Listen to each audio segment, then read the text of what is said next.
Today is Monday, February 9th, a national holiday, if you will, the day after the Super Bowl. Welcome to the In the Huddle podcast. I'm your host, Kane White. Welcome to episode 15 of the In the Huddle podcast. Crazy that we're already here to episode 15, and crazy that football season has officially come and gone. Super Bowl last night between the Seattle Seahawks and the New England Patriots went by way of a 29-13 victory for the Seattle Seahawks for their second ever Super Bowl. Head coach Mike Macdonald has a 24-10 record in his first 2 years as the head coach in Seattle. That's quite impressive. So hats off to the job that he has done in Seattle.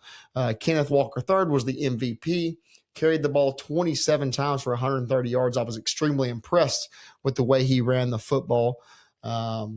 A lot of field goals in that game, a lot of special teams.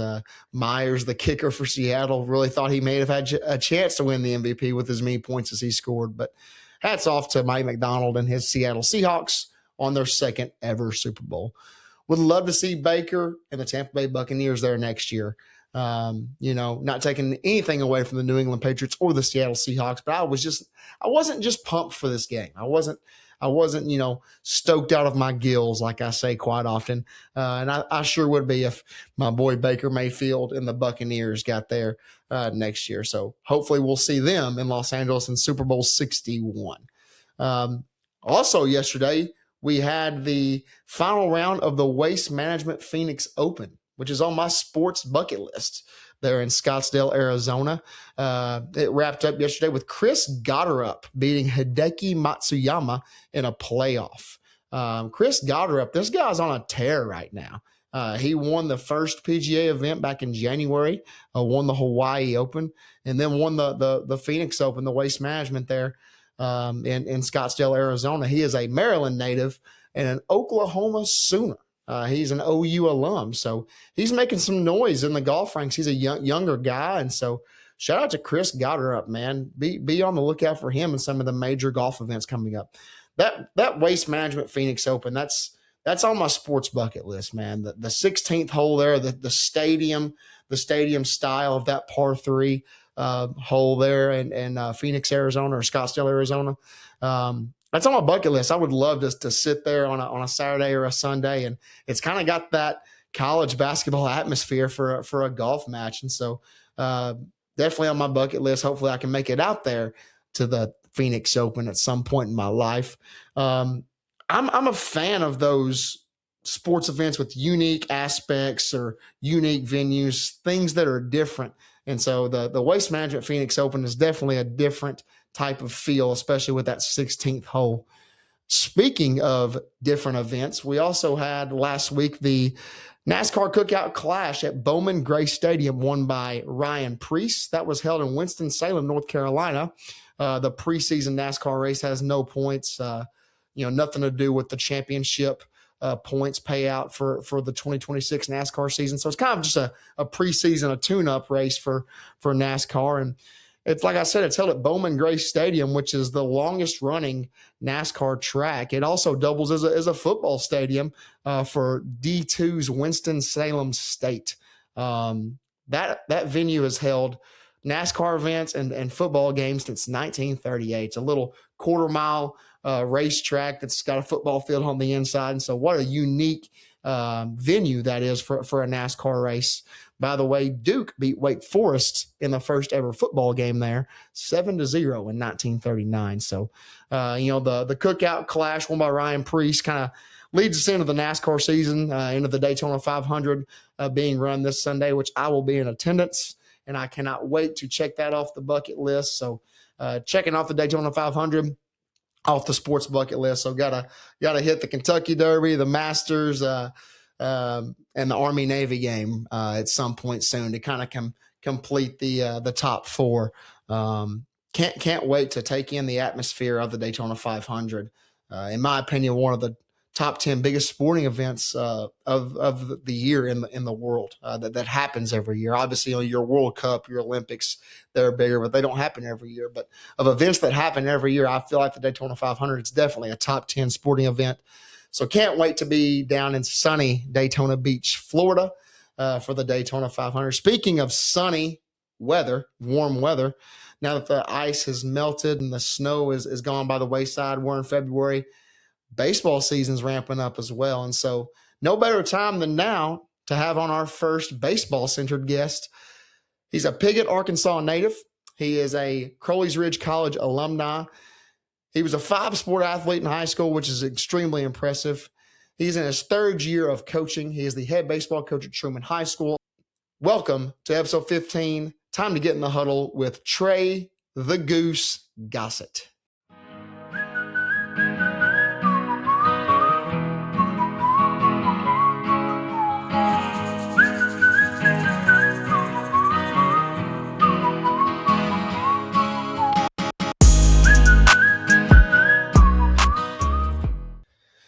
February's here. The weather's warming up.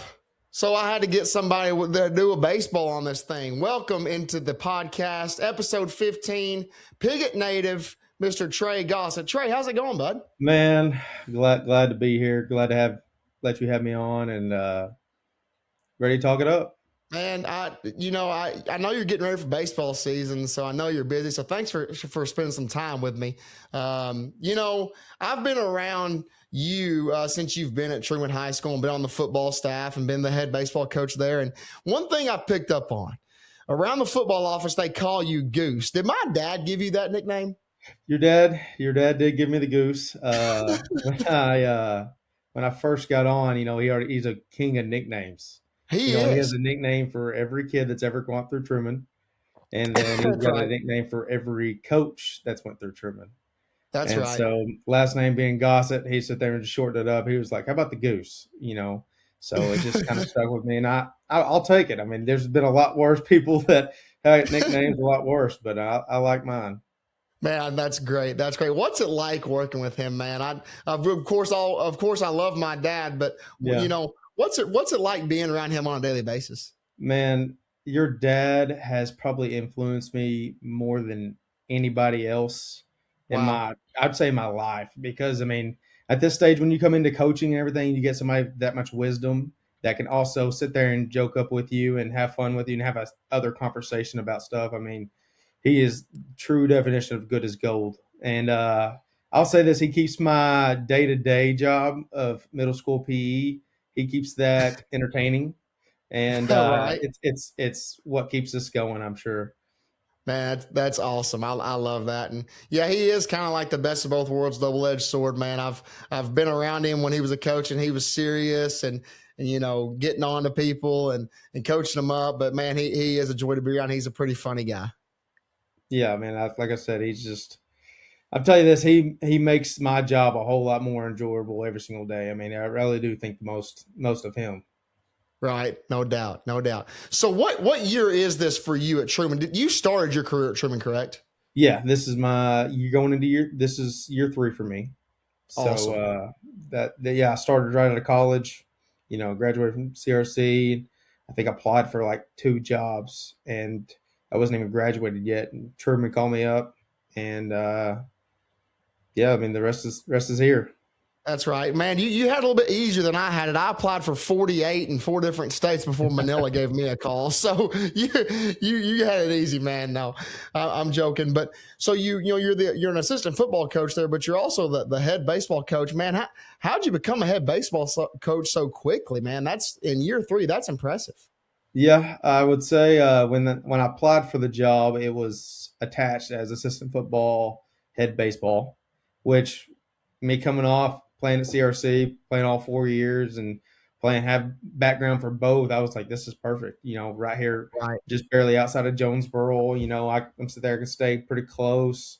And I just kind of lucked into it. It was one of them things where I got extremely, extremely lucky with going in here, getting an interview, nailing the interview, and then they wanted me. And, been here ever since. This is year 3. I mean, I like where I'm at. Well, that's great, man. And you're in a good place. I mean, I'm a little bit biased. It is my hometown. But, man, the facilities at Trumann High School are extremely underrated for Arkansas standards, in my opinion. You got that new baseball field. I think it's in year probably 10 that you get to work on there on the day-to-day. The football stadium's beautiful. You're in a really good spot there at Trumann. Yeah, I mean that's the one thing about Truman is like they pour so much into their athletic facilities and their athletes. Not saying they Right. don't do it to the education part of side too, because we definitely do that as well. But I'm saying like they make sure that a lot of these kids, that's what they go to school for. You know what I'm saying? Like Right. that's one that keeps them motivated and keeps them going. And Truman does a spectacular job of keeping up with their facilities, keeping everything modern, keeping everything, giving everything the kids need, That's for right. their athletic events. For sure, for sure. Well, I'm glad you're a part of that community because you're a great dude, and so I'm glad that you're being able to represent my hometown. But so kind of a two-part question here. You played baseball at Crowley's Ridge College there in Paragould. What positions did you play? And also, how much of your college days did you kind of take to your coaching career? How much transitioning from college playing college baseball to being a coach, how much of that knowledge playing college ball do you use in your coaching style? Well, I mean, yes, I played. I got there when I got on campus. I was going to play first base and play a corner outfield spot. Since in Okay. high school, I played a little bit of shortstop, played a little outfield towards the end of my career in high school, and just seriously, we had two or three guys that ran sub 6 or sub 7 60 times, and they were just flying over the place. I was like, yeah, probably not gonna be able to play center field here. So went over the first base, and I get over there, and there's probably 12 of us over there, and Wow. so I'm sitting there just packed down. Of course, I'm a freshman, and there's all guys stacked up, and then there's four freshmen. That's a first baseman. I'm just like, I gotta find a new position. I have to because this is gonna be way too steep.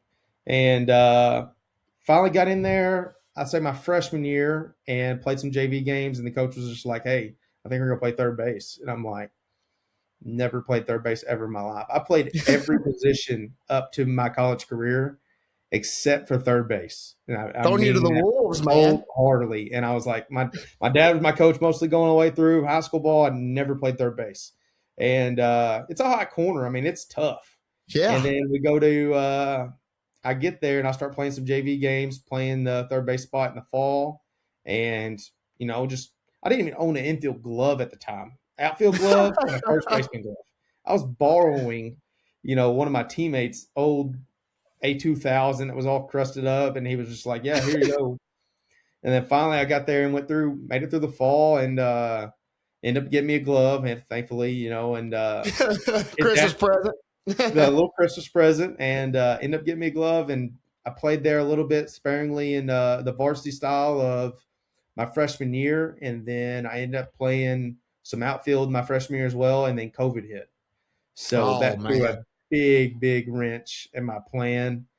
And I'll be honest with you, like COVID, the only good thing about COVID is I was on the verge of freshman burnout of just Okay. constantly right after my senior year, went played some Legion ball, great times, do not regret any of that.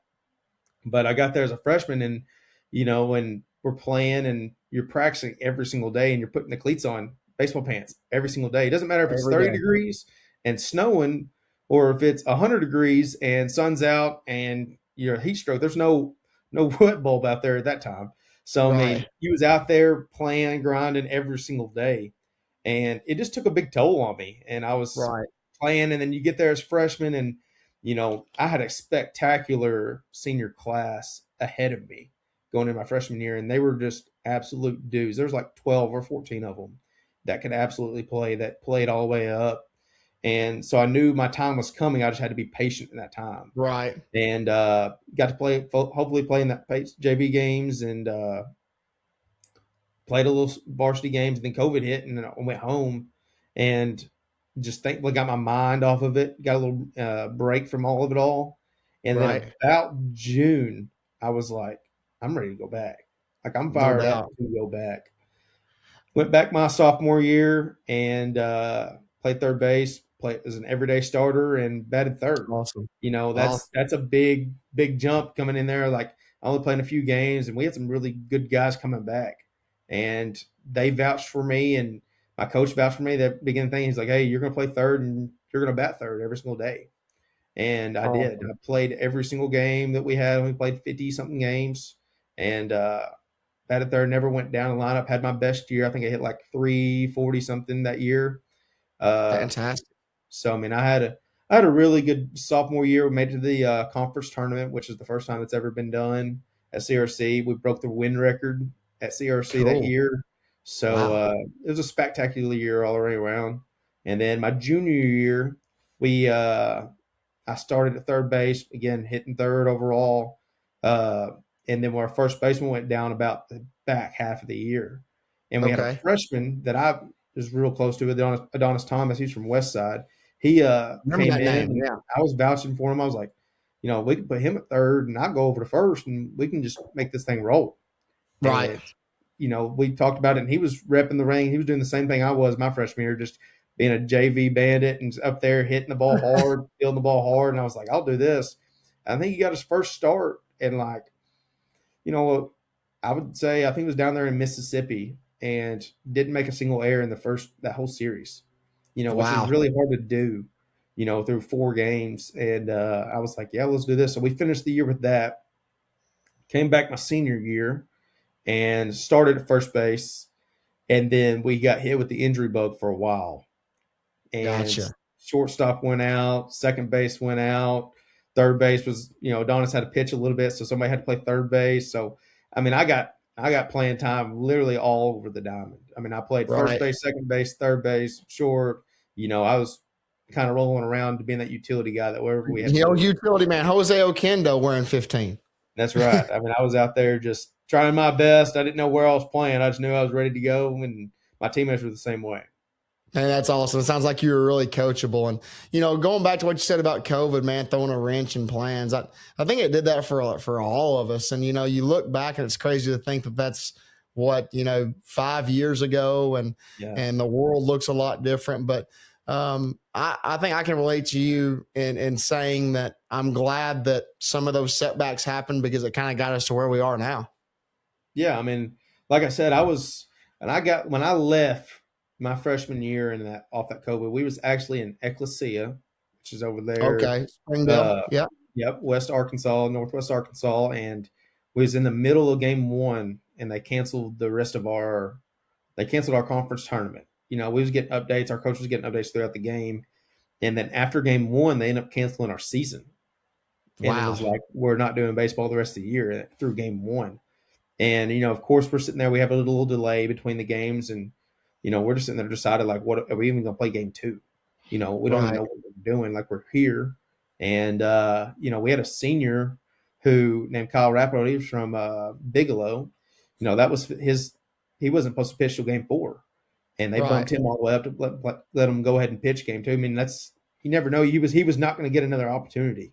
And we let him pitch game 2. And, we ended up just meet with the players and the coaches at home plate, and we was like, guys, the season's not happening no more.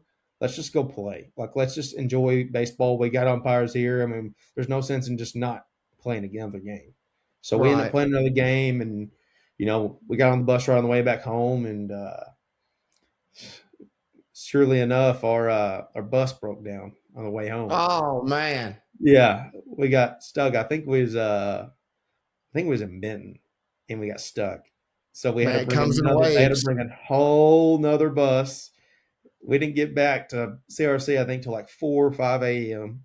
Wow. I mean, it was just a miserable, miserable time getting back to the campus. And then, I went home, and I'll be honest with you, I was looking for other opportunities. Like, I was like, I'm going to go GA, or I'm going to go try to walk on somewhere and play football, because I was like, that's what I was missing the most, because I knew fall was coming up, and I was looking at other opportunities.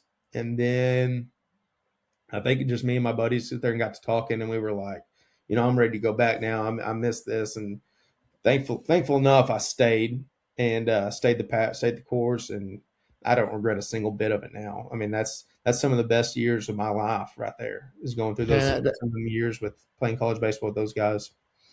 It shows a lot of resilience, man. And even if it is a lower level, it doesn't matter. Anytime that someone shows resilience like that, man, I always have an appreciation for that. And so, the fact that you stuck it out, and, man, you played some JV games and worked your way up, did everything your coaches asked you. that shows that you were coachable, and that kind of got you where you are now as a coach. And I would assume someone that's coachable like that is something that you look for as a coach. Yeah, I mean, that's being adaptable to situations and being adaptable to kids. I mean, that's the biggest thing as coaches that you need to do. And I think that's what Right. I've learned in my 3 years is I've had 3 years of three different kids. Now, I mean, Right. like seniors and going through there, and then you get up and become freshmen, and I've got some actual dudes, but you got some guys that are there, and I think the biggest thing that I've had to see is like not and get to realize is like not every kid has ambitions just to go out there and play and trying to go play college. Some people are out Correct. there, some of these kids are out there just to say, I want to go and I want to play ball with my buddies and I want to enjoy the high school years. 100%. And I think that going into this year, I finally realized that and stopped kind of like, not really saying stop pushing the kids for them, but like making them realize like, hey, these are some of your best years. You're never going to get to play with this group again. And that's in Right. football and baseball, whichever one. Like, just to realize and say, hey, I'm trying to make you a good high school baseball player. And I'm trying to make Right. our team better and realize and, just trying to embrace that. Like, hey, we're here to be good high school, represent Truman Wildcats really the best we can. That's right. I love that, man. That's great. And like you said, every year it does look different, and every kid kind of is out there for a different reason. Yeah. And it's impressive that you see that at a young age. And you know we want to coach every kid equally, but kind of equitably in like the same way, because you can coach one kid one way and you might have to coach a different kid a different way. And so the fact that you realize that is very impressive. Yeah.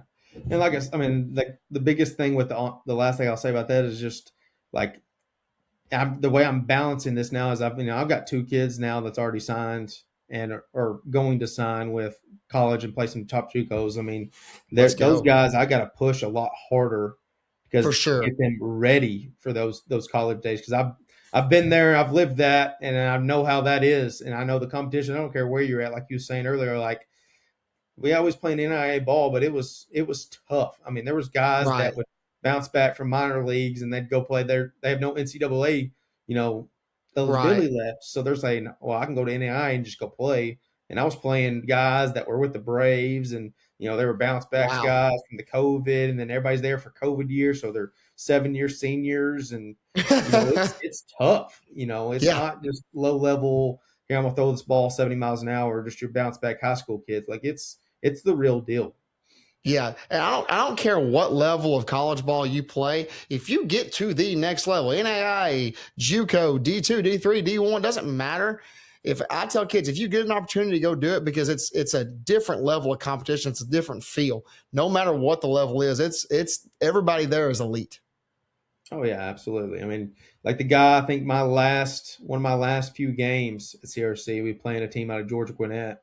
I mean, they're nationally ranked top 1, 2, or 3 every single year, and Yep. got up there my first at bat and hit a home run my first at bat. Wow. Leadoff guy struck out. Second two-hole guy got on base with the hit, and then I got up there and hit a home run second pitch, and the guy you Google the guy that hit it. I mean, that threw the pitch. He was throwing 92 to 95, and was Wow. two-time California Player of the Year, 2-time or 3-time state champ, national champ. Like he would been at Cal Berkeley and was a pitcher there. Was coming back to Georgia Gwinnett just to do some rehab stuff, and I go and hit a home run for him. It was just crazy to do. That's a good feeling. I never pushed one over the fence. I had that warning track power. So I'm glad you could push one over the wall. So I got a really good question for you. I feel like when did you realize you wanted to coach? Was that while you were playing ball at CRC? Was that before? Was that after? What does that look like? I would say I think I told my parents in about the 7th grade. I was like, Really? I'm pretty sure. I was like, I'm pretty sure I want to grow up and be a coach. Like I Awesome. knew, and obviously, like baseball, basketball, football, golf, track. I coach. I mean, I played everything. So I mean, I Right. I was very adaptable, whatever sport. I just knew I liked having the schedule around kids and being around kids, and I liked sports. I mean, that's what I grew up with. That's all I did. If I was at home, I was playing probably some backyard baseball with some buddies and trying to bust There you windows go. out of my parents' house or being at my dad's truck with the real baseball. And, I just like being around sports. I remember telling them, I think I was in seventh grade, and I can't tell you when, but I'm pretty sure it was around seventh grade time. I was about 13 or 14 years old. And I told my parents, I was like, that's what I want to do. And I'll tell you a funny story about that is we sit there and I get to CRC. I go in there. I've already made my major. I'm like, yes, physical education. And everybody's telling me, like, you need to go do something else. And I was like, I be honest with you, I'm trying to dream it perfect right now, and I want to do PE. Like, not saying I can't and won't do other things, but I want to do PE. I want to have that certification. And That's right. I get on campus my freshman year and go to the advisor and everything like that. And there's, I think, a whole bunch of girls doing early education, and there's like 2 or 3 guys during phys ed. And the advisor, she was like, we go through the first couple classes, and I go up there and I'm doing them. Everything's great. And we got there right before COVID, and I think it was around January, February, and I'm fixing to do my first field 1. And she looked at me and she was like, she brought me off. She's like, I just don't think you're really cut out for this. And I was like, she was Wow. trying to push me and do some other things. I was like, I pulled that chair back, sat down right in face. I was like, no disrespect, but we better figure this out because I ain't leaving. I'm not changing my major. I've had my mind made up for forever. I'm not leaving.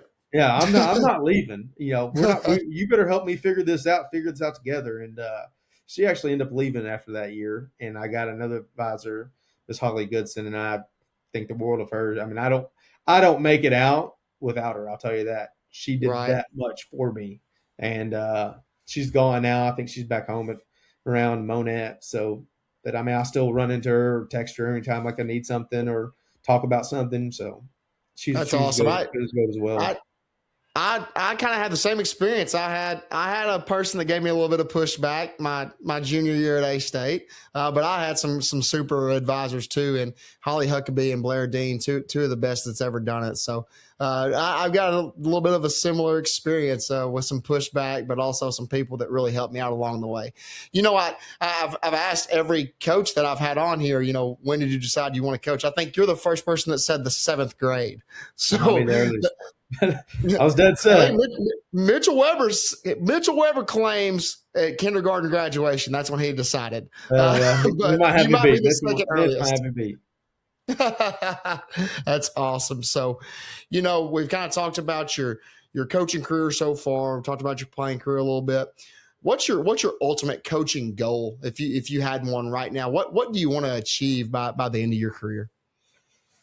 I would say if you asked me as a 7th grader, I wanted to go be the head coach of the Arkansas Razorbacks or the Dallas Cowboys. I wanted to go big, and I was not afraid to leave, my hometown or leave Arkansas. I was ambitious, ready to go. And I'd say if you ask me now, I would probably say, like, I would love to get to a head coaching position and maybe that AD role or an assistant principal. I don't think I want to be a head principal. I've seen what they have to do. I can be a heck of an assistant, though. I'll be a heck of a dean of students or assistant principal, and That's maybe right. getting the AD role later on, because I do love being around sports. I love going to every single event or anything like that, and probably being a head football coach. I'm being a head baseball coach right now. But like head football is a big, big jump here in Arkansas for sure. Right. So, I mean, that being a head football coach would probably be my next goal that I can reach. But I think coaching college is probably out of the picture now. I really like the high school level, and I really like being with those kids and getting those kids developed. Well, you'd be surprised. I don't know if coaching college ball is quite out of the picture. You kind of know what happened with me right there after year 5. Got the phone call, but I'm with you, man. Being around that very vulnerable age of 13 to 18-year-old kids, where you can really mold them. That's where you get your little victories in life, in my opinion. Yeah, I mean, I think the biggest, even bigger than that, is the time you put in, and that more than I mean. You've talked about your time at Arkansas, how much time you got to go home and sleep. I mean, just that you didn't have time to call Taylor really some nights, probably. I'm sure that's right.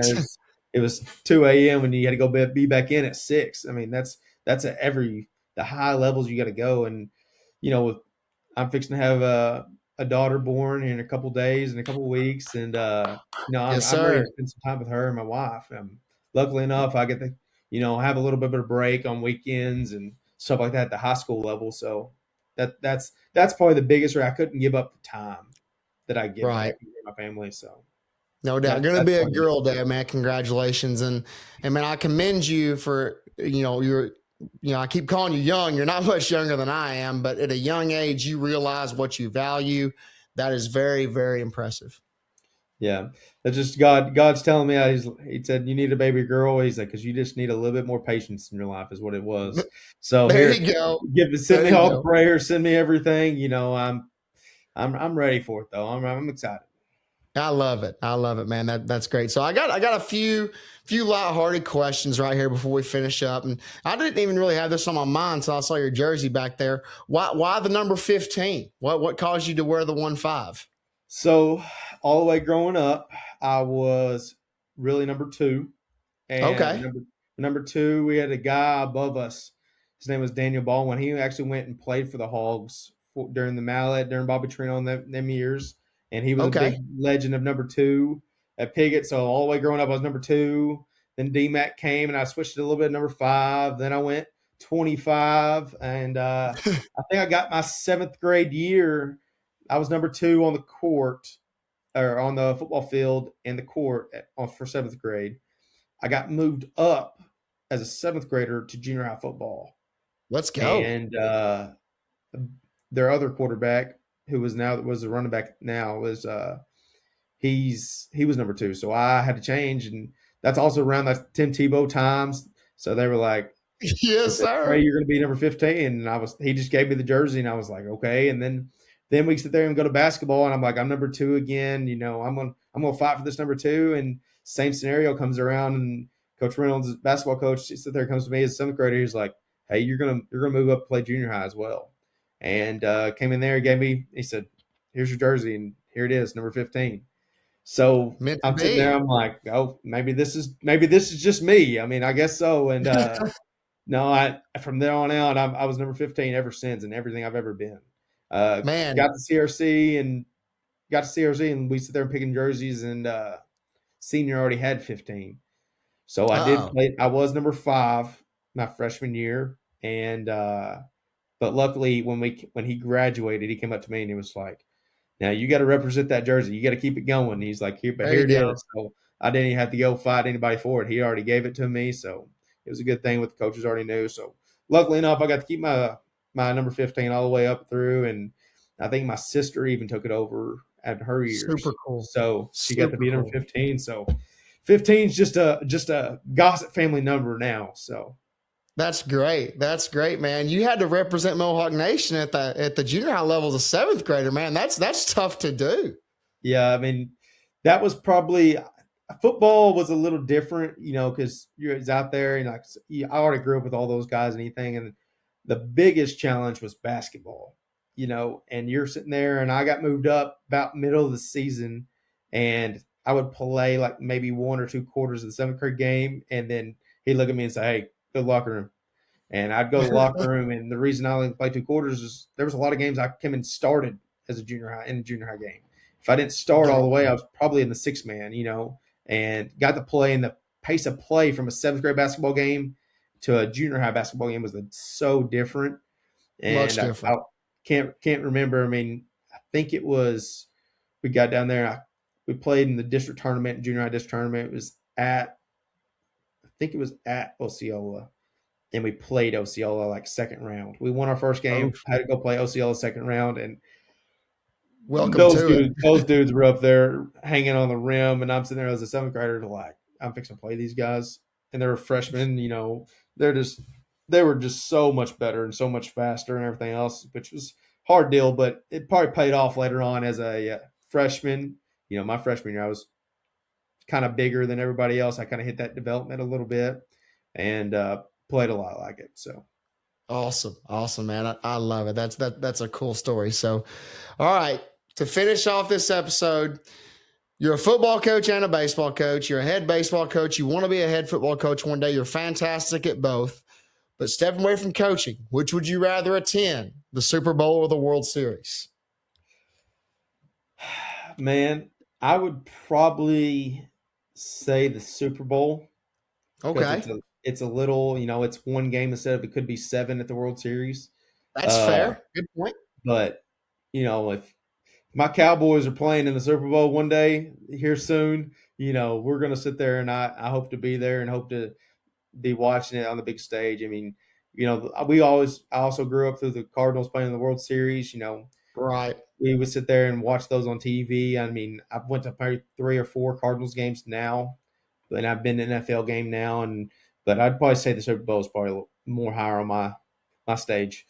That's a fair statement. I like that. I think I said maybe episode 3 or 4 of this. If I could go back in time and go to one sporting event, it'd be Game 6 of the 2011 World Series when Freeze Oh saved St. Louis forever.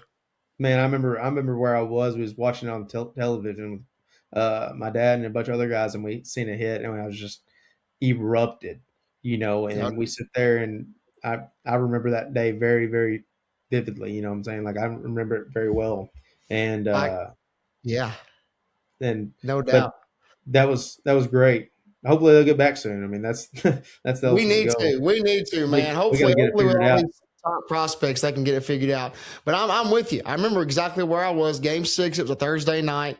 My dad had already gone to sleep, and then I just go crazy in the living room. He comes back out, and then the next night, Game 7, he's the head football coach at Trumann. We're playing at Osceola, and in between quarters or during timeouts, I'm an 8th grader, and so I'm not playing obviously. So I'm on my phone checking the score. I'll be like, "Hey, Dad, we're up 3-1. Hey, Dad, we're up 5-2 or whatever." He's like, "Okay, good son, but I'm coaching a high school football game here. Leave me alone. Leave me alone." So, a pretty Old cool Greg, story. he's sitting there. He's probably not worried about it now. If you ask him, he's probably wondering. He's probably wondering what the score now. If you ask him about it now, but during Exactly. that head coaching role, he's probably had his mind on different other things else. No doubt. Well, Trey, I can't thank you enough for your time. I'm so proud of the young coach you've become and how we've got to know each other, kind of through my father and the way you're representing my hometown. You're doing a fantastic job. And so just keep that fire, keep that energy, brother. You're doing a great job. And man, get ready to take care of that baby girl and love on her. Yeah, thanks for having me on, man. I think the world of your whole family really. I mean, your dad and me and Will being the same age, getting close, and of course, me and you've grown between them two really, and then some of our mutual friends like that we've hung out now. So I mean, it's a good time. I think you got a really good thing going here, and I hope to wish you the best. Man, I thank you so much. That means the world to me, brother. And we'll catch up soon and talk some ball. Sound good? Absolutely. All right. Episode 15, Trey Gossett. We'll see you next time.